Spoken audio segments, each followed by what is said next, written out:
Okay, guys, welcome back to Let's Get Freaky podcast. I am super excited to welcome back a guest that we had. It was about, I think, over a year ago now. We had this gentleman on episode 128.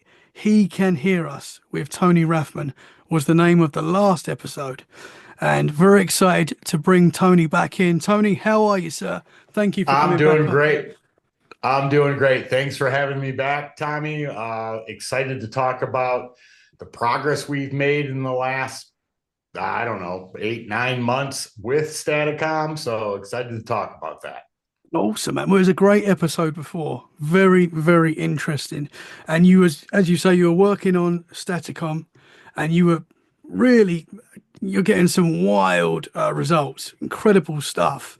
And I believe that's got even, as you said, even further now into the process. And it's very exciting, man. Thank you. I appreciate that very much. Yeah, we in the last 3 months, 3.5 months, upgraded Staticom again. One of our main objectives was to get the speech even clearer. And two, we wanted to make sure that clarity in the speech didn't fall away. When we had DRV, the clarity was there sometimes, not others. When we took away the white noise generator and had Staticom, it got a little better. When we went from Staticom to Staticom 2.0, we'd get some good, clear stuff, but it didn't stay. We would get a couple of sentences and then it could disappear for 5 minutes. It could disappear for 15. It could disappear for hours. And other times we've noticed when my wife and I were doing research on it, that sometimes days or even a week before that clarity would come back. And so I said to my wife, we need to do it. We need to figure out an upgrade. We need to figure out what's going on here, what the problem is. And 3.0 has now solved that problem where the voice that's coming through, or voices, I should say, all come through clear and stay. It stays clear. We ran it a couple weekends ago at a paranormal day and a nighttime investigation. I think we ran it for 3+ hours, asking question after question, and it never lost that clarity. Wow, that's so cool, man. Wow. I've heard it. I mean, I think we're going to get a chance to play some of these clips on this show, so that's going to be really cool. For anyone that didn't listen to the first episode, and they really need to go back and listen to episode 128 because you explain it in full detail. Can you give us, for anyone that doesn't know what Staticom is, can you give us just a brief description of it and what it Absolutely. is? Sure. So originally there were 4 team members, and the other two, we got to see them run what they were operating called direct radio voice. And basically what it was the invention that Friedrich Jurgensen found out that he could get voices coming out of radio sitting in between stations. So basically white noise, static sound on a radio. Then Friedrich Jurgensen passed that information on to Konstantin Radava. Radava did his own experimentation with it. He was getting voices as well. And then Radava passed it over to a gentleman most well known for it, just because he did public sessions, was Marcello Bacci. So they went back and researched it, and they actually got DRV to work, meaning they could ask a question and get an answer, which when we saw it, we thought was fascinating. So we asked them, can we join you, help you develop this? And that went on for about 3 years. So then we realized through various tests on both sides, theirs and ours, that we didn't think the radio was needed at all. They did a test in the zinc mine. We ran a test with a sleep machine. I had recorded air conditioners, fans, running waters, taped mics to my car, and there was voices in it. But because there was inconsistency in the level of the white noise, meaning if I'm driving my car, recording that wind noise, and another car passes me or goes by me the other way, it raises that level. So not having consistent level of white noise made it difficult. So the theory behind a spirit box is that spirits will use the fragments of audio and rearrange them into their own sentences. Well, what we realized was they didn't need the radio or the fragments at all. All they needed was white noise. So we replaced the radio with a white noise generator. That became Staticom. Staticom 2.0 gave better clarity in the speech that we were receiving. And now 3.0 not only clarified the speech even more, but has now stopped it from coming in and out where we'd get a sentence that was clear and then we'd hear blah, blah, blah, blah, blah, blah, blah, and couldn't understand what was being said. So the purpose of that was removing the radio took some of the low-hanging fruit away from scientists and skeptics, because anyone who says, hey, I'm receiving voices from the other side, but your basis for your mechanics is a radio, which is made to interpret RF signals either into speech or singing, which again, even singing is still speech. So scientists never took that seriously. The other major change was that scientists would say, well, you're not hearing what you think you're hearing. You may think you're hearing words because the brain tries to interpret patterns and randomness and makes you think you're hearing something. Well, this speech today is not warbles and artifacts of sound. We know that for a fact. In fact, we've had the voices analyzed by audio engineers, and they basically were mind blown, saying this is human speech to a T. It represents the same use of consonant, vowels, diphthongs, pauses, emotional states, and that can't happen from randomness. So that, again, takes away the fact that this being warbles and artifacts of sound. You wouldn't get human speech like this from randomness of warbles and artifacts. Mm-hmm. So that was the progression. So what I'm going to do is I'm going to play a clip, and this particular clip is originally direct radio voice. Now, this is the clearest response we ever got in over a year of testing and researching direct radio voice. So let me share this. Mm-hmm.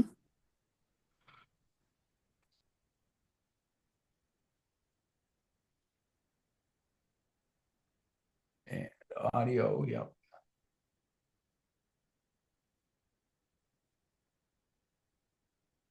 Okay, it's coming. Got the screen. All right. There we go. All right, so I'm going to play this clip. Like I said, this is direct radio voice. It is still using a radio. It's sitting on a vacant frequency where a spirit box scans up and down and is only pulling in the white noise of the radio. But here is that clip. Marcello, can you see us? Yes. Thank you.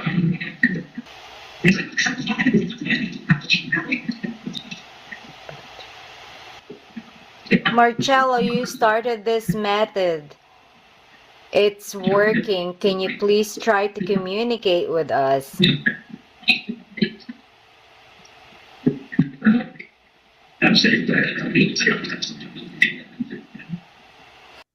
Marcello. Whoa! So that gave me goosebumps at the end there, man. Yeah, I mean, that was the response that we received. But like I said, in a year, that was the clearest response we had ever received with DRV. That was very clear, though. Yeah. So then we moved to Staticom, and immediately after Staticom 2.0, I mean, there was a very short time in between. But what Staticom 2.0 had a bunch of changes to it. One, we would take the live white noise and slow it down in real time. So it literally plays at 50% speed, which allows us that anytime a spirit speaks quickly, which we noticed happened a lot in our research, it would slow it down so that instead of hearing what sounded like a syllable, we realized was multiple words or even a full sentence. So now we're slowing down live white noise. All of the noise reduction is done in live time. The speech is extracted. There's frequency adjustment, but everything happens in real time. Like when you do EVP, you ask your question. EVP is called record and review, meaning that you'll record all your questions, then you'll stop it. Most of the time you take it home, you upload it to your computer, and then you go through all that filtration to try and clean it up. But the problem with EVP is that by the time you realize that you have an answer, you're no longer in the location. And so EVP is record and review, whereas Staticom is real two-way communication. Yeah. Wow, man. So the next clip I'm going to play is 2.0. And give me a second just to get this loaded up. Okay. Can you see it? Yep. So now this one, we ran 2.0 for about a year and a half, 2 years, I think. So it gave us a chance to really start asking the research questions we wanted to get into. On this one, I noticed, because I asked them, can you say Tony? Well, they said my full name, my full legal name. They repeated it. So then what I said was, well, you know who I am. Can I please know who you are? And here is that clip.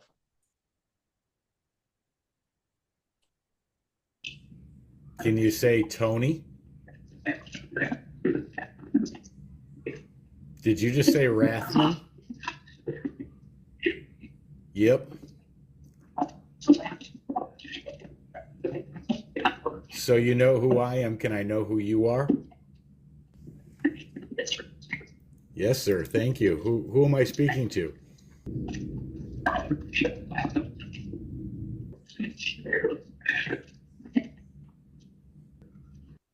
Whoa. Right. So Man. now we're getting, and is the sound coming through okay? Can you hear it? Yeah, I can hear it perfect. Yeah. Okay. See what I find so wild about this is that you shouldn't be hearing anything. Correct. Like you're getting clear words come through, but you shouldn't be hearing anything. That is blowing absolutely my mind. correct. There is no vocal data in white noise whatsoever. We use no word banks. We use no AI. Nothing. There's no vocal data either in the system or in white noise. It is a closed loop system, meaning the white noise is fed into the system filters it, and the voices come out. And we believe that occurs through a physics principle called stochastic resonance. What stochastic resonance does, and this is used in lots of scientific procedures, everything from medical equipment, medical bracelets. But what white noise can do is amplify a signal, especially an audio signal.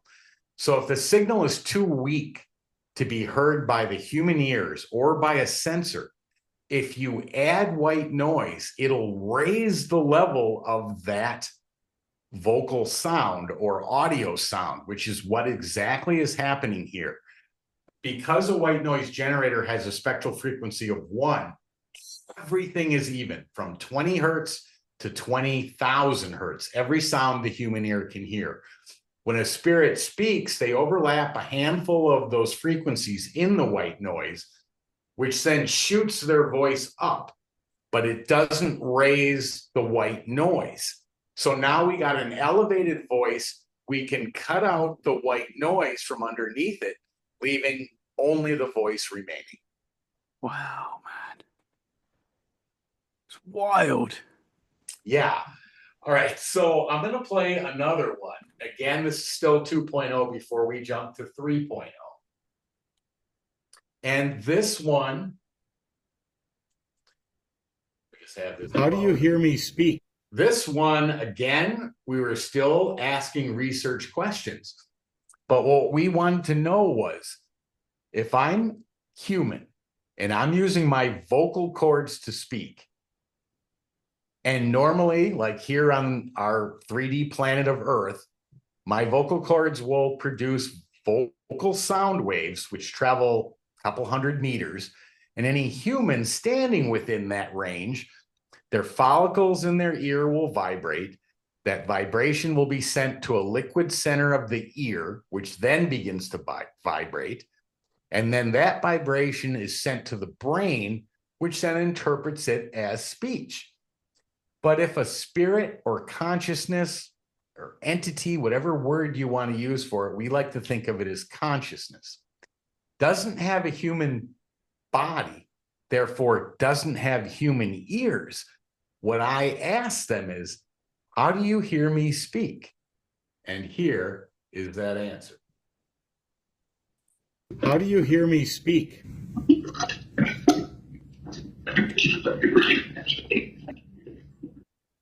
Oh, energy of the mind. Correct. So, that's a really interesting response for two reasons. One, when we used to do EVP work, we would notice that at times I'd be asking them a question, but the answer would show up before I even finished asking the question. So they don't need my vocal saying the question. It's energy of the mind or consciousness. Wow. Because we believe, based on analytic idealism, that there's a universal consciousness out in the universe. We're all part of it. We're fragmented pieces of that universal consciousness. And information can flow back and forth between universal consciousness and us as humans, even while we're alive, which is how we believe information is sent to psychics, mediums. It's a similar process. Mm-hmm. But that is how we believe. They say energy of the mind. We believe that to be consciousness.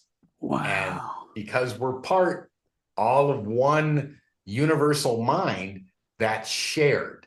And that information can flow back and forth quickly. Wow, man.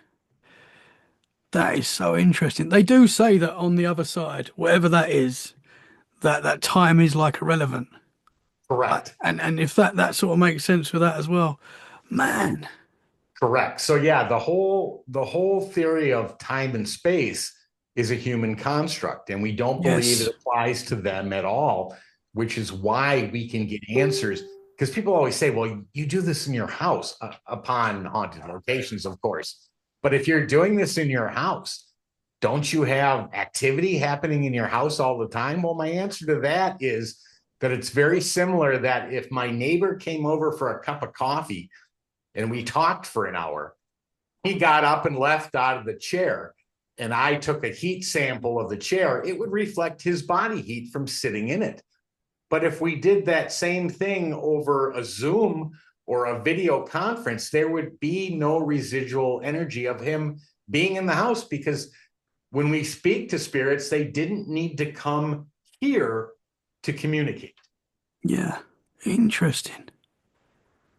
Wow, man. Yeah, it's wild. Yeah. So that's, as I was saying, what the goal was for 3.0 was to keep that conversation going. Like the last couple I played, there were a couple question answers and it held in there.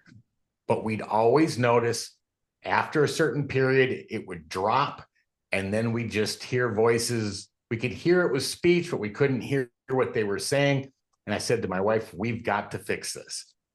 So the next one I'm going to play is now 3.0. So is this the current where we are now? This is where we're at today. Yes, Staticom 3.0. So the first one I'm going to play is I'm going to play one called Initial, because this one's really interesting, because I wasn't even done building it yet. I was applying all the upgrades. In this clip, you will hear them say perfect right there. I was adjusting So they gave me the answer right there, perfect right there. Of course, I stopped. And then the voices kept coming through. My wife grabbed her cell phone, started recording. Actually, I think she started recording before that comes up because that's in the clip. But they were saying stuff. And so my wife started replying back. And the conversation just kept going. So here's, Wow. let me load this up.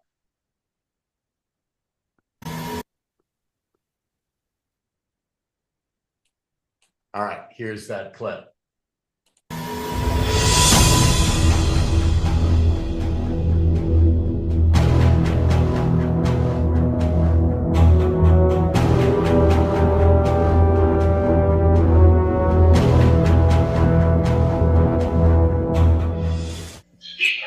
Speaker! Who are you trying to find? You're nervous.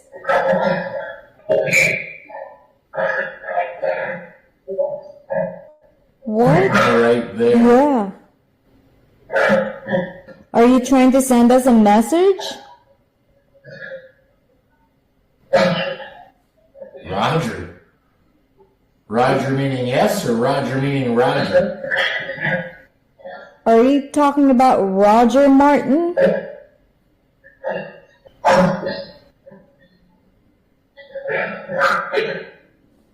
Yes, Martin. Wow. So that was the Man. first time when I was working on 3.0, voices just showed up. And as you can see, my wife kept asking questions. They were trying to get a message to a friend of ours named Roger Martin. And, you know, they even said his last name twice. Yes, Martin. And they actually said it correctly because my wife said Martin and his last name is actually Martins. So when you hear the disembodied voices saying it, they're actually saying it correctly. But Wow. that's how it started. Wow, man. Did you tell your friend Roger that you were getting messages? Oh yeah, and that's actually not the first time. We were doing some tests with him and they were calling out his name. So it's fascinating stuff. I know for somebody who's never seen anything like this, it's hard to believe. It might seem overwhelming, but what I can say is this is 100% legit. There is no vocal data in it whatsoever. We don't even use mics on our own voices. We speak in our regular tone of voice. Mm-hmm. So what I'm going to play next is, I think the following night, I had come home from work and I was excited because I knew what had accomplished the night before. And I just flipped it on. And the voices were there. They were still clear. So I started asking questions. And again, my wife grabbed the cell phone and turned it on and recorded. And both her and I were asking questions. But here is that clip.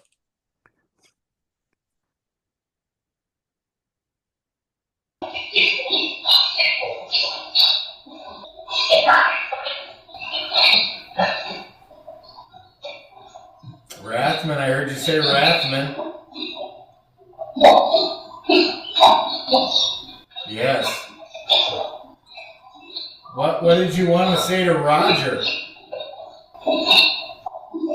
It's Tony.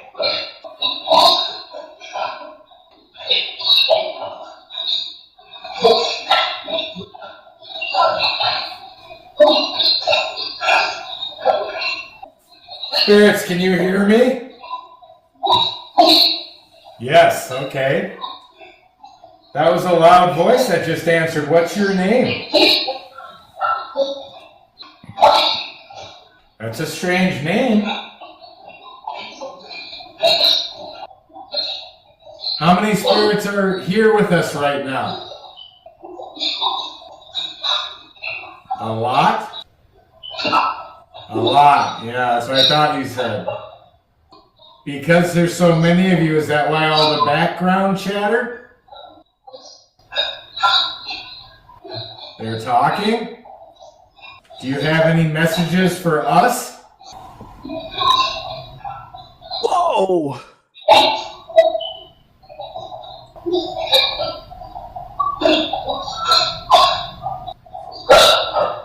Rathman, I heard that.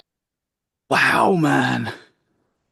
So yeah, There's different voices in there. There's different voices and different accents, yep, and that's different pitches different of ages, tone. different ages. It seems that is Correct, male and female. incredible. Thank you, thank you. So this is how it begun, and we're still going along, but there were some words in there like the one gentleman said impressed, and then some female voice said you've done it, and they were thankful. I mean, like I said, this is not fed by anything. These voices don't exist in the system. Yeah. So we've been working on that. I just released a new definition of what was titled The Ghost in the Machine. And it was used by Gilbert Ryle in his 1949 book called Concept of the Mind, where he literally ripped apart Cartesian dualism, or Descartes' mind-body dualism. And he pulled it apart for a variety of different reasons. But he basically stated that the way Descartes was trying to compare one to the other was that the mind was this ghost in the machine, meaning the machine being the body.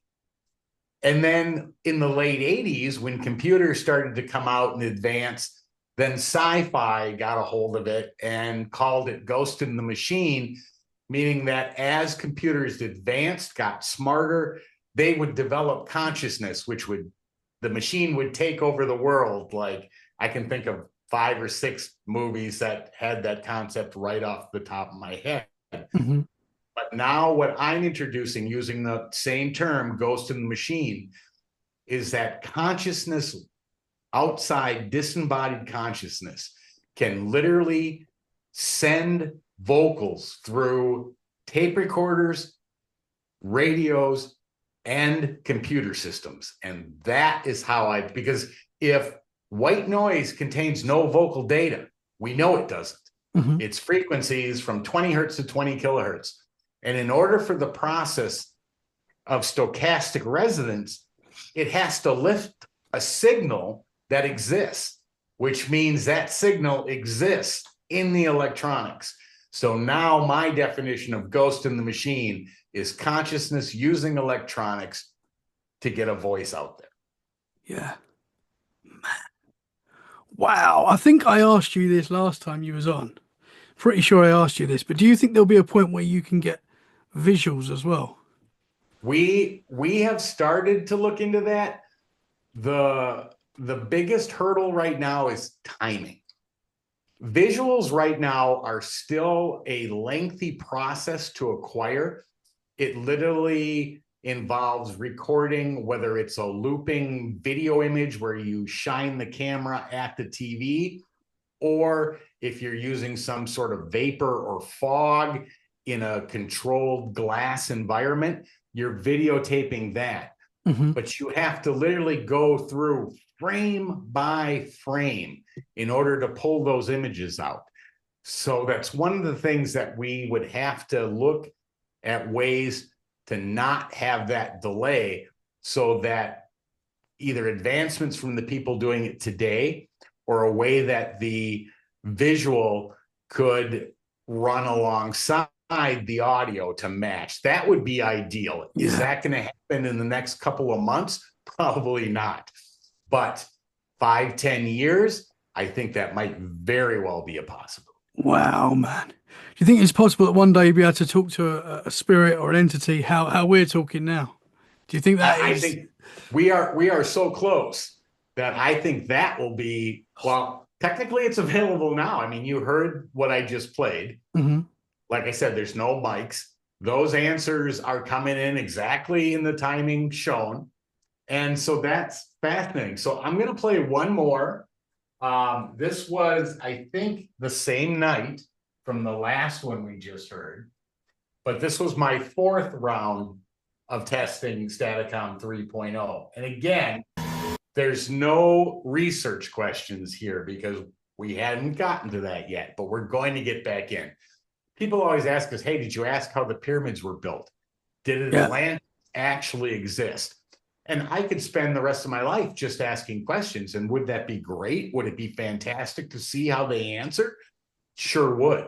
But we want to keep the research going. We want to keep the advancements coming until we absolutely run out of ideas, thoughts, or information either gotten from the research or at sometimes received from the other side telling us what to do next. So we'll see. But here is the 4th round of testing. And again, questions asked, answers given, 3.0.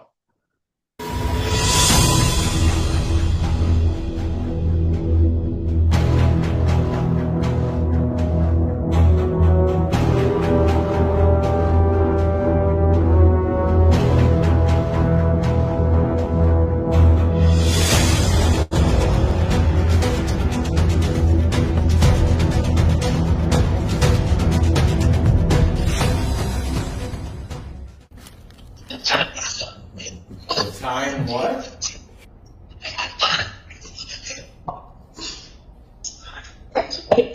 Well, I can hear you when you whisper, you know that, right? Spirits, if you're not familiar with this device is called Staticom. If you heard me say Staticom. That's better. Now, can you say Staticom for me, please?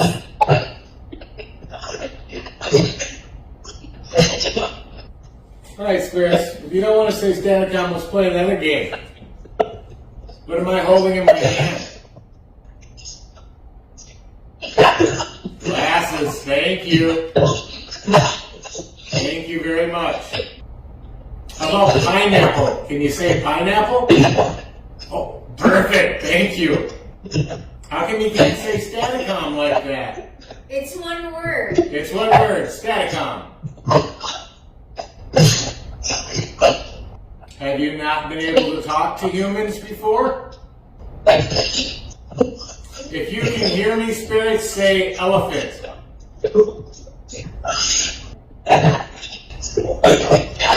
Do you know Tony?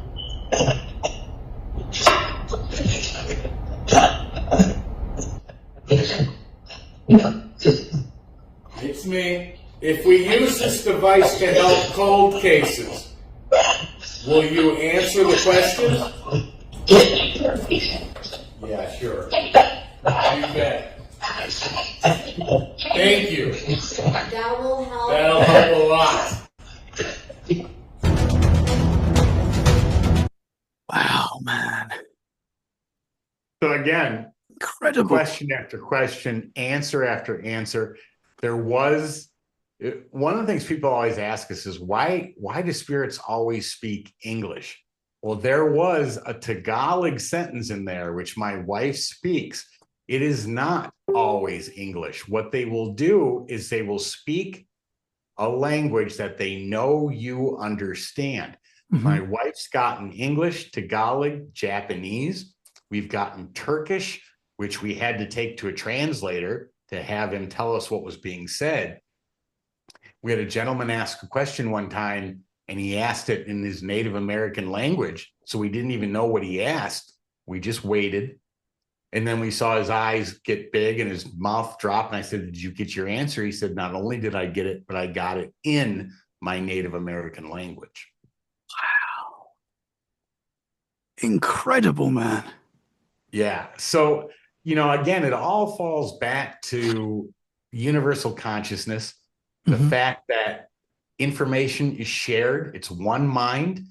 So we can ask a question to any entity or any consciousness that's responding, and they'll have the information from all of collective consciousness. So we can get answers to questions asked from people that might not even have lived it or been there when it happened, but because it's collective data now, to universal consciousness, they can answer. Wow, man. Do you have activity in your house, like paranormal activity? Does stuff happen? We've had the other night, we actually had something that we were trying to figure out what was going on. There was some strange noises in the bedroom. But that is the first time in probably a year or two that we've had run across something that we didn't quite know what was going on. Can I say for sure it was paranormal? No, I can't. But again, because the spirits or consciousness don't need to actually come to our house to speak. Mhm. They can speak from anywhere, not being bound to time and space, that there would be no real reason for additional activity within our home. Yeah. There was a couple of words said. There was I wrote it down. Be careful. Stuff like that. When you get messages like that, which does that worry you? I know. Does that worry you? It does. Well, because the generic phrase "be careful" can mean so many things. Mhm. Does it mean that I'm running the risk of pulling in something dark, something I don't want? It could. Does it mean be careful because you've accomplished what we still believe 100% today, that we're speaking to disembodied consciousness? People are going to want to get a hold of that. And then even the scarier is if you think about who would be the most interested in getting a hold of a device that can answer a question that people may not know the answer to. And that would be governments, Yeah. FBI, internal agencies. And the fear then becomes, what would they do with it? How would they use it? And would it be used for the right reasons? Yeah. Yeah. I mean, have you had any weird black helicopters above the house or anything like that? Any? Well, we had a call a couple of years ago. It wasn't with this version, but we were helping with a cold case, which is we planned to use for this. Mm-hmm. But the cold case, I recorded the answers I was given. I turned it over to the friend that asked me to help. The friend turned it over to the police department. 3 or 4 days later, I got a call from the FBI going, "How'd you get these answers?" Whoa. I explained it. I said, I built this, and these are the answers that came out when I asked the question. And then he says, "Did you patent this?" And I said, "No, I didn't." And he goes, "Why didn't you patent it?" And I said, "Well, if I patent it, I have to lay out every construction of how it works." And I said, "Patents are public information." And he says, "Good choice." Interesting. Yeah. Okay, so currently, nobody else knows how to make this, basically. So Well, there's other versions out there. Like our counterparts have a version. I don't know what upgrades they've done or not done. The last upgrade we did was the biggest because the speech, the clarity of it doesn't go away. It'll continue to answer question after question until we turn it off, or they just decide, "I'm done talking to you." But there are other versions out there. There are other people doing research using other methods, but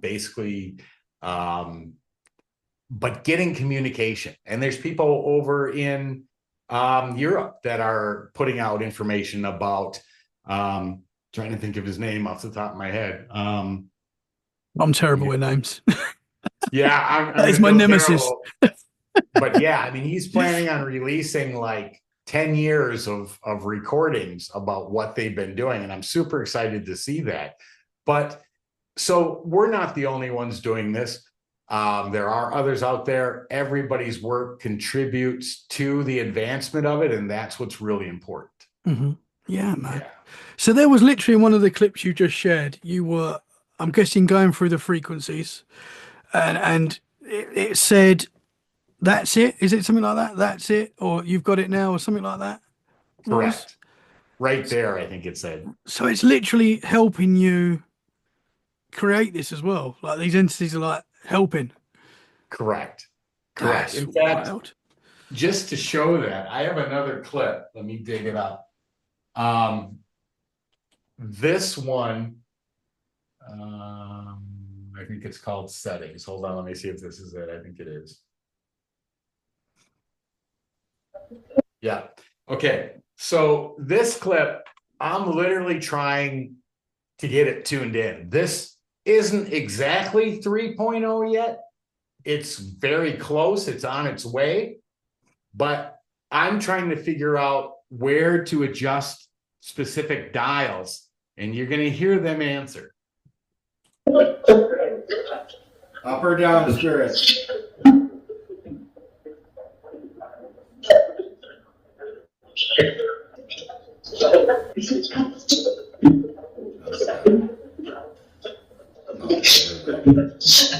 Seven. Okay. You at 7.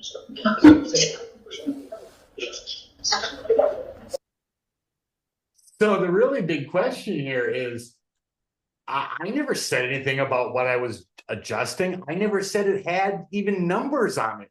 All I asked was up or down, and they gave me an exact location to put. Wow. That's incredible. Yeah, it's wild stuff. And we don't know the limits. We don't know what it's capable of, how far it can be pushed, but we're going to go after every one of them. You know, people always say, well, is there going to be a 4.0? Is there going to be a 10.0? Yeah. As long as I'm alive and living, this will be progressed, researched, and pushed until I'm not around anymore to do it. And hopefully somebody will take over after that. Yeah, man. I mean, it must be like the results you're getting are so amazing. It must be so addictive, and like you just want more. And I completely get that because it is incredible. It is very addictive. I mean, I've had my wife got me started in all of this 15 years ago, you know, and she's super supportive for me working on this. But, you know, a couple months will go by, she'll come in, she'll be like, you know, I'll be working on it. She'll be like, are we ever going to go out on a date? And I'll be like, oh my God, I'm so sorry. And I'll put it away. I'll be like, come on, let's go. Let's go on a date. But it is super addictive. And I'm always looking for the next step up to make it even better than it was prior. But, you know, so it's hard to put down. It's hard to focus on, you know, going to your regular job Monday through Friday when all you can think about is, okay, wait a minute, what I heard this, they said this. Oh, I wonder if I can do this. You know, that's terribly addictive. Yeah. Terrible. I'm sure, man. I mean, because even one of the words that you've got or one of the sentences you've got is amazing. But the fact that you're getting different voices, you know, and you shouldn't be getting anything. That is what is mind blowing. Like you really, there shouldn't, like with these devices that a lot of people use on paranormal investigations. And I think it's great. I've got nothing against whatever anyone wants to use to investigate with.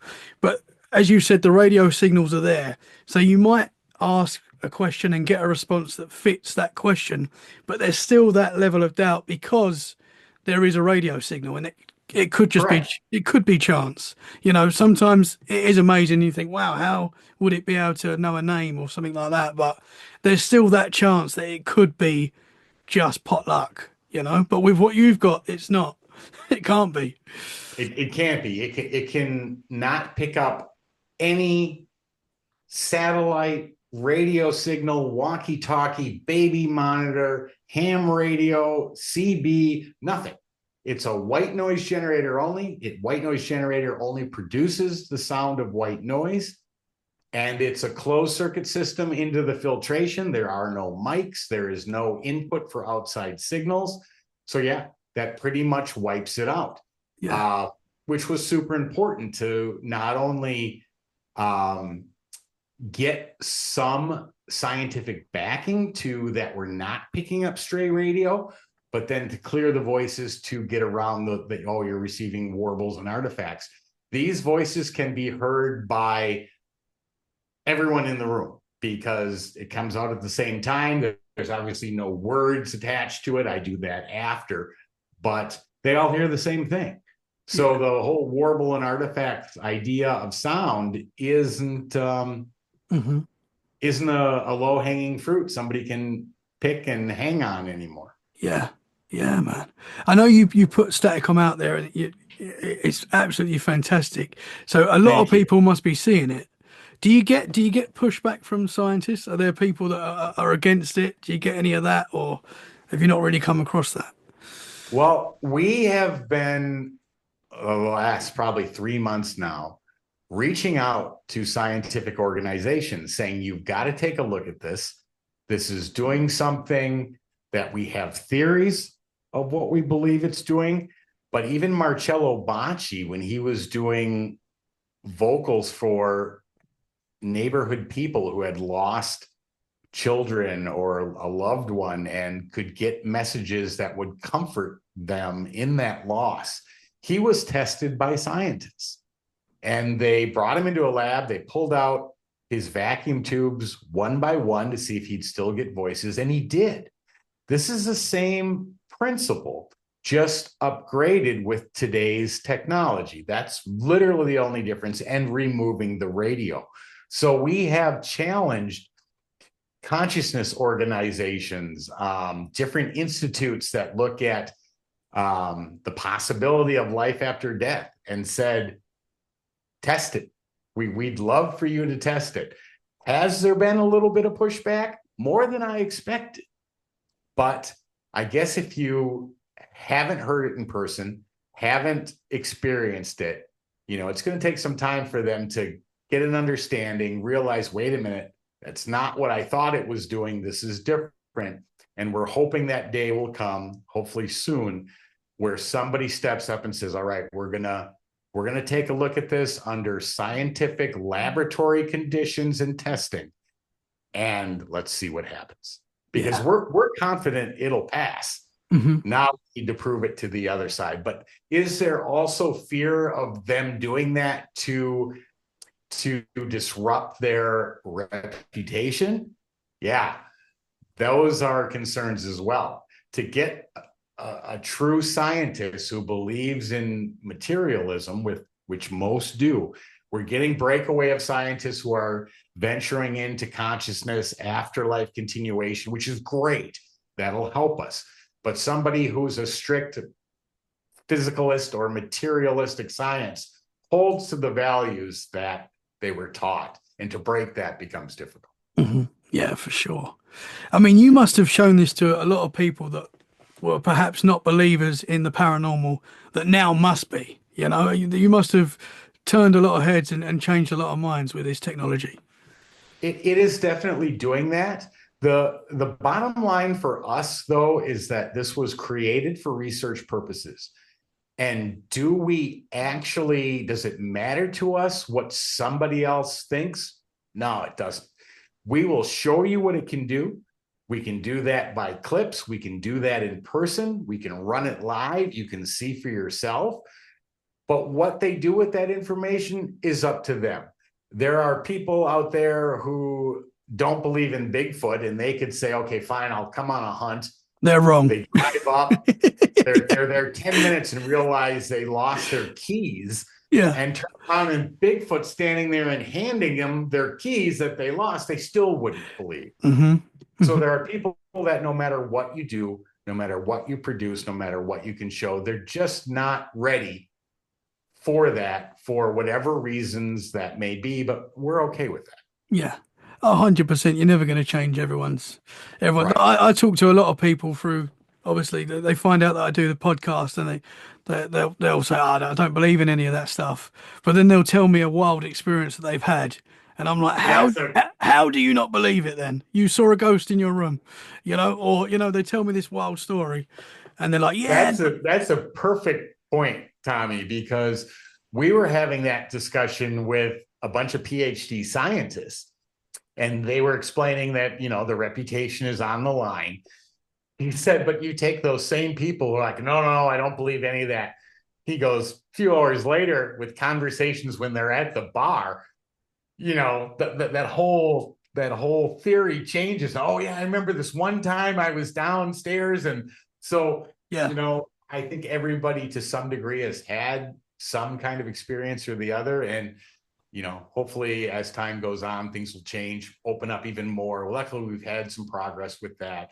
Paranormal shows coming out, people feeling a little more confident to talk about it. That's all help, definitely. Yeah, man. When you're communicating through Staticom, do you get a sense that there are entities around you? Is it just through the speaker, or do you feel like there is energy around you as well? Do you ever get that sense? We've had it during investigations, definitely. But when doing audio work, no. Because, like I said, they don't need to actually be here. We had a PhD scientist say, have you ever been able to document some leftover energy after a session? And the answer to that is no, because they're not actually here. So therefore, they would leave no energy, no residual energy, because they were never actually here, which is also why we will never claim a building to be haunted based on getting vocal response, because we can get it anywhere. Yeah, interesting. So you take this technology to haunted locations as well. Have you been in a situation where it's sort of it's gone off more than usual because you're in a location that's haunted? Yes, we were in Gettysburg Oh wow. a year ago, and we were running it for some friends along with our former partners at that time. And the machine just freaked out. The energy in the room changed. The voice became a little vicious. It became loud and aggressive, and everyone in the room completely recognized it. In fact, once it stopped, or we stopped it, I can't remember, maybe Ron shut it off, but everybody got up, went outside, took a break, because it was intense. Now, can I say for sure that was something dark or demonic? No, I can't. But I can tell you that there wasn't a person in the room that wasn't uneasy after that occurred. Mm-hmm. And then other locations will take it to, like I remember running it in Tombstone, Arizona, and the responses that were coming in were talking about the town. They were talking about the Birdcage Theater, the price of liquor, the continuous gambling that would go on there, the price of prostitution.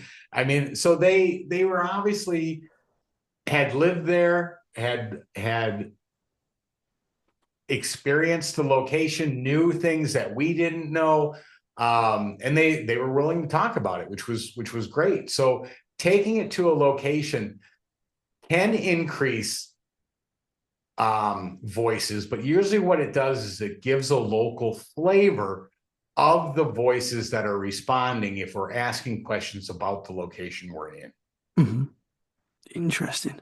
I think I asked you this last time, but do paranormal teams approach you to try and get the technology? Have you had that yet? They do. And we completely understand, and we want them to be able to use it, but we have a few hurdles we have to get through. And the main one right now is just because now with Staticom 3.0 and its build, it's just my wife and I. So let's say I even explain to, let's say 100 people, here's what you need. Here's what you need to do. Here's how to set it up. Here's how to dial it in. Now I got 100 people going, okay, I set it up, but it's not sounding like yours. What do I do? I don't have the time to, I mean, I work a full-time job. I come home, my free time is either spent talking about it or enhancing it. I wouldn't be able to keep up with that. Even when there were 4 of us, we wouldn't have been able to keep up with questions, and you feel responsible because you built it, you're sharing it, but then if it doesn't work and they're not sure how to fix it, they're going to come to you. So that was problem one. Problem two is then, when do we think we have it advanced to the stage where it's going to be good for a couple of years? Every time we've gotten there, another advancement, I'm like, oh my God, look at, and then what do you do? Do you teach them how to upgrade, change? It takes money to do that, whether it's components, whether it's mods, whether it's whatever. But so until we get it to a point, and then there's the whole point, people saying, well, can't you manufacture this? Well, me personally, probably not. I mean, manufacturing probably runs $100,000 to $500,000 to pump out enough of them with the research to put it together with the correct. We don't have that. So the only way that would be happening is if there was some company that could literally already manufacture all the needed pieces and say, well, let's just put them together. Then it might be possible. But do I see that happening in the next 6 months? Probably not. Mm-hmm. Yeah. Yeah, man. But it's So go ahead. Sorry. Go ahead. No, you go, man. What was you going to say? I was just going to say, I'm going to play one more clip. And okay. This was from I think 2 weekends ago, coming up on 3. But we were running Staticom 3.0 live on a paranormal day here in Arizona at a place called the Bullion Plaza. And we were down in the basement, and they had done investigations there before, different groups.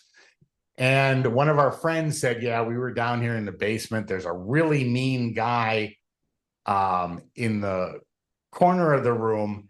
And she said this before we turned it on. She said, I felt like he wanted to just strangle me. And I said, wow, that's interesting. So we have the machine up and running. We have people there. There's probably 15, 20 people in the room.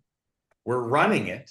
And the woman who told me that says, who's the guy in the corner? And so let me play that clip. Here it is.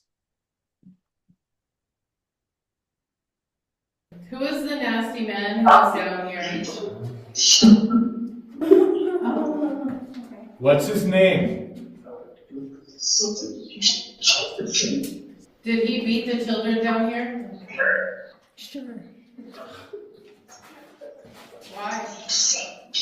Because he's sick. Yeah, he's sick. What did he want to do to me when I was sitting in the chair talking to him? Choke me.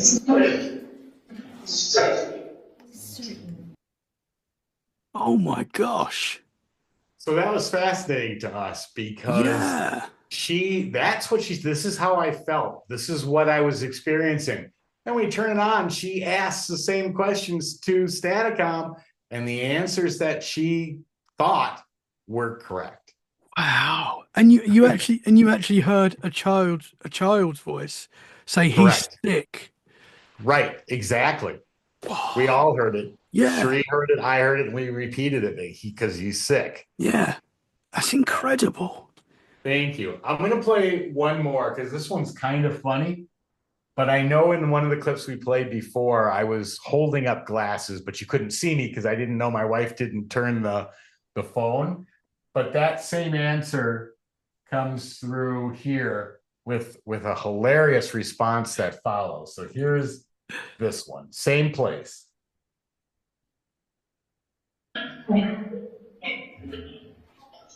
Spirits, can we play a little game? Sure? Okay, great. What am I holding in my hand?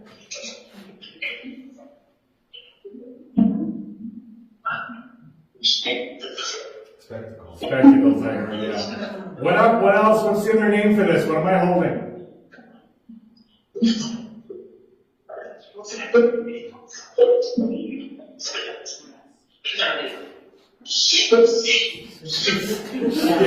Not holding shit. So what are these? What's the other name for this? Spectacles is right. What's the other name?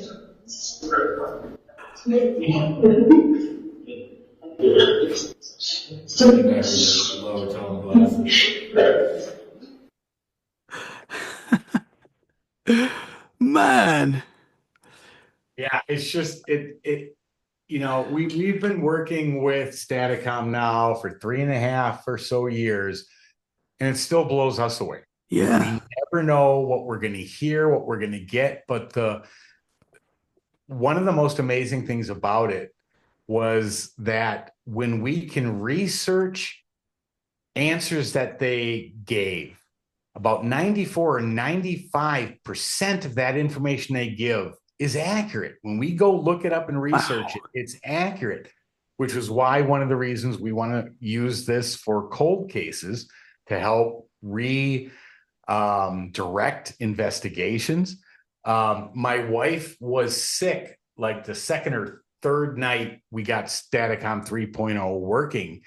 And she said to me, something's wrong. I'm in severe pain. And so Staticom was running. I said, hey, is my wife getting sick? They said, yes. I said, what should she take? And they said some word. I didn't even know what it was, so I didn't react. But the word was Percodan. And so when going back and listening to the recorder, I'm like, okay, Percodan, what is that? I went to look it up. Percodan is a prescription strength, high potent pain reliever. I didn't even know what it was, yet they gave me an answer that I didn't even know what that word was until after they said it and I looked it up, which helps to alleviate people thinking, well, it's your own thoughts answering the questions. No, it's not. Or, if my thoughts were coming through electronic devices, every Monday when I drove to work, my radio would be screaming nothing but don't go home, go to bed. Yeah. I mean, that would be amazing if it was projecting your thoughts as well. I mean, that would be it would be just as incredible.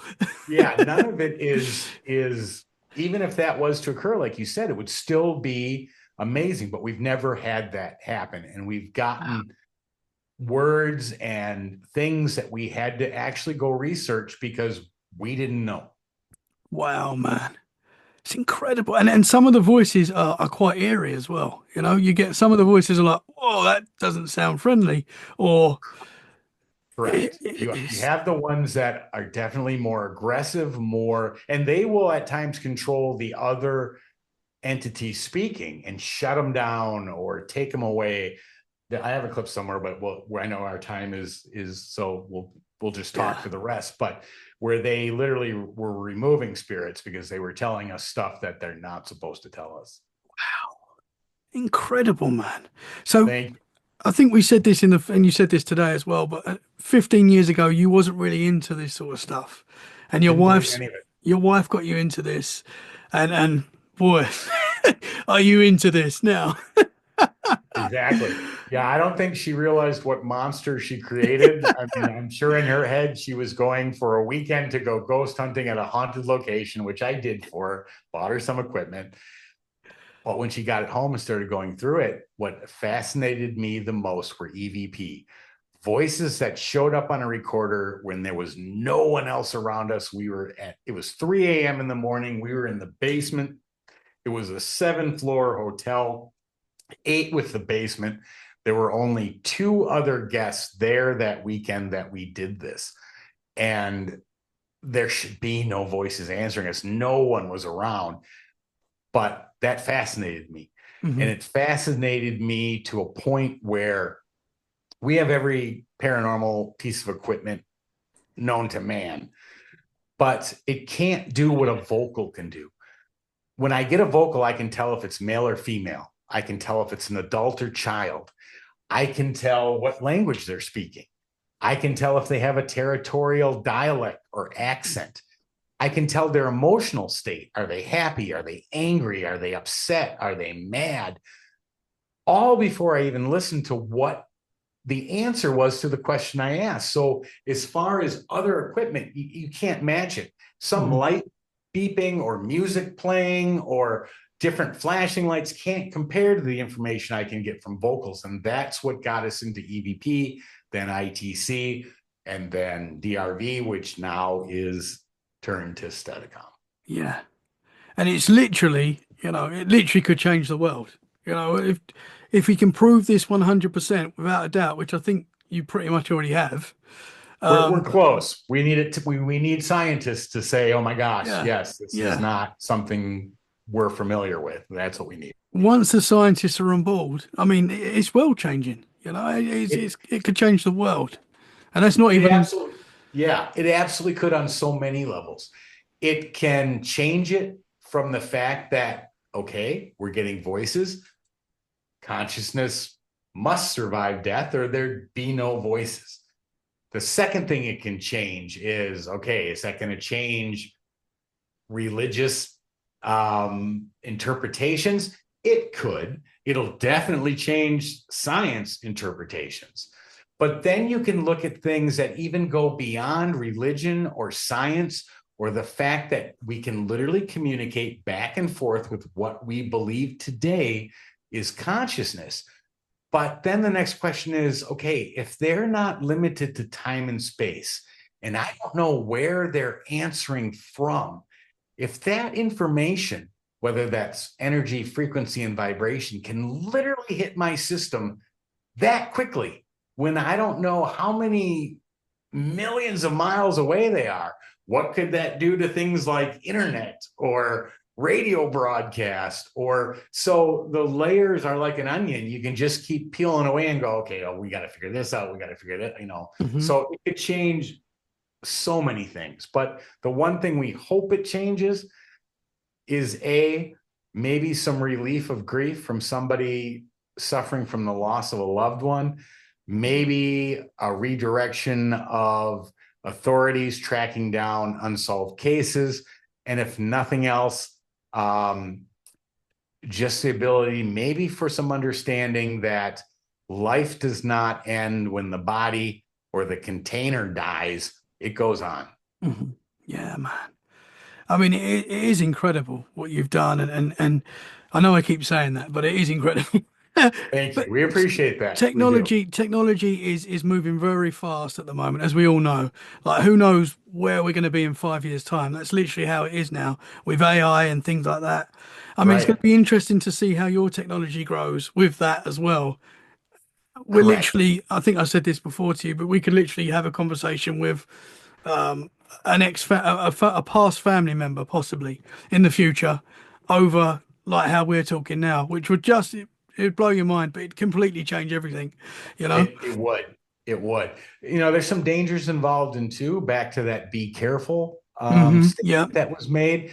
I mean, the one thing that when we look at what we believe life to be, we're inhibited by our own senses. Our sight is visual light only. Our hearing is 20 hertz to 20 kilohertz. There are other dimensions of sight, infrared, ultraviolet, which the human eye can't pick up.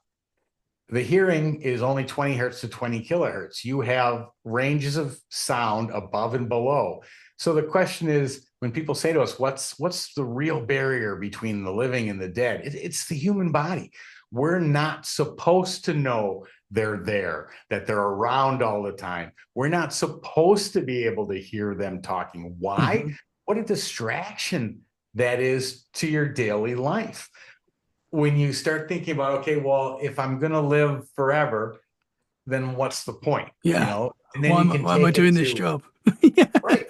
Exactly. Yeah. Why am I worried about the here and now when I know I'm going to go on? Well, we believe that the here and now consists of growing consciousness, your consciousness inside of you, through living life, realizing mistakes, growing and evolving consciousness for it to return back to universal to grow it. It can only learn through us.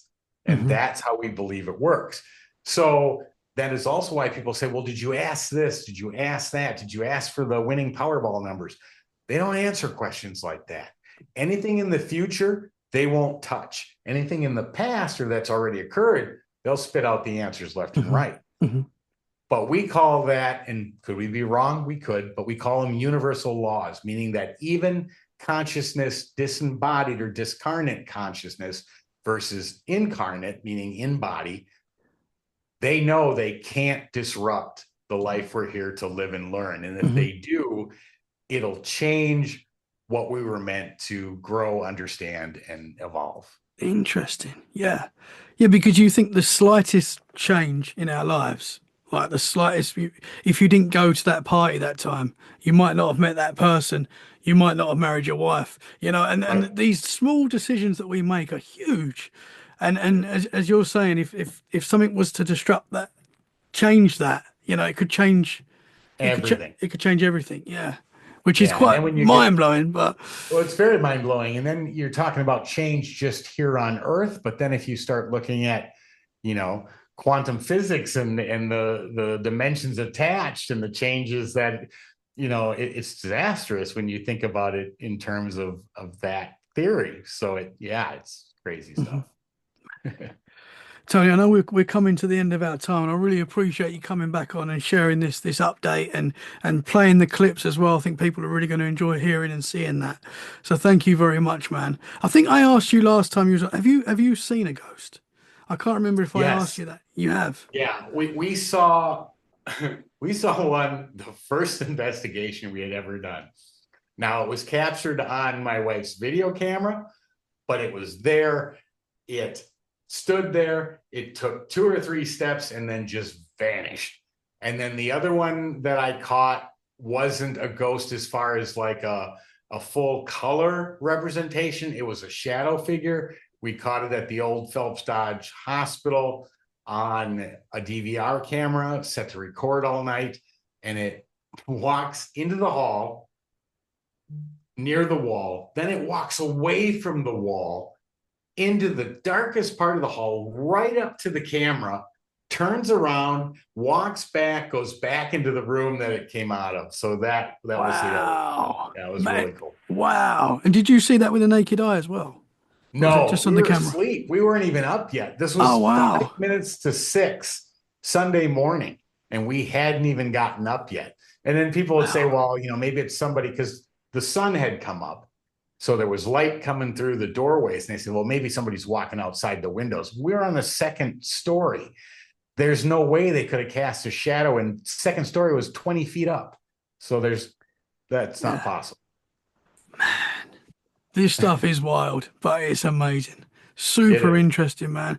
Tony, thank you so much for coming back on. And I'd love to get you, when Staticom 4.0 is up and running, I want to hear all about it. I'd love to get you back, man, and talk more. And it's really impressive. It's really amazing what you're doing. And yeah, keep up the great work, brother. Thank you, Thomas. It was a pleasure being here. Thoroughly enjoyed the conversation. And I'll be back whenever we get another upgrade or another evolution to push it forward. So thank you. Thank you, man. Can you tell the listeners where they can find you? Yes. Yeah. The easiest place is our website, entityvoices.com.